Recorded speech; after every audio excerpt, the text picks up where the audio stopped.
Now let's speak to current affairs commentator Einar Tangen, who joins us now from Beijing. So, Einar, what do you make of the timing of this U.S. State Department announcement, given the current state of ties between the U.S. and China? Elaine, this is more of the kind of all-pressure tactics. Keep in mind that over a 10-year period, at 2008 to 2018, there was only less than $4 billion of sales from the U.S. to Taiwan, and all of a sudden there's a $2.2 billion appropriation. It seems is more Trump tactics. There has, though, been quite a long history of U.S. arms sales to Taiwan. Every administration since 1979 has done so. But how significant is this potential latest sale?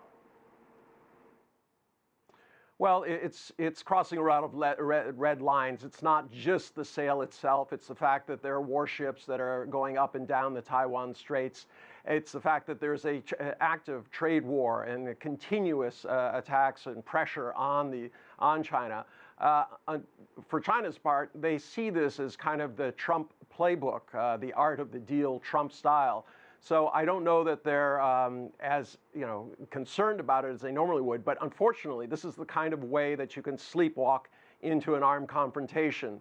Taiwan is a red line that should be absolutely clear to everybody around the world. There's a one China principle. This violates that. And it comes, as I said, at a time of very, very sensitive negotiations. We mentioned that the sale still must be approved by Congress. But if it does go through, what kind of response could we see from China?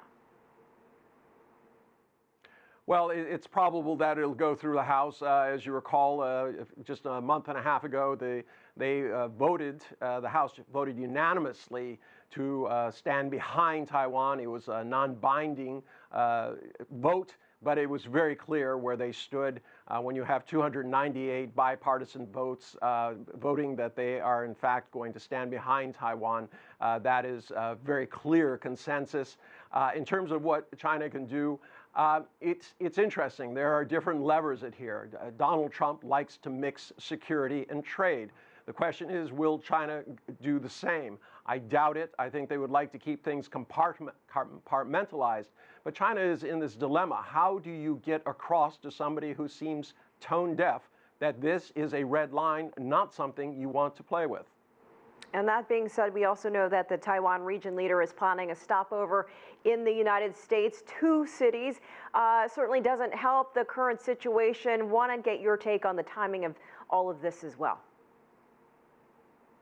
Well, this is obviously trying to rebreathe life into her coming campaign. She took a drubbing just recently at the polls. She was rejected unanimously all across Taiwan. But she's trying to use this as a political issue in order to, as I said, rebreathe life into a moribund campaign. It's really the only thing she has. It's the reason that she keeps playing up the situation in Hong Kong.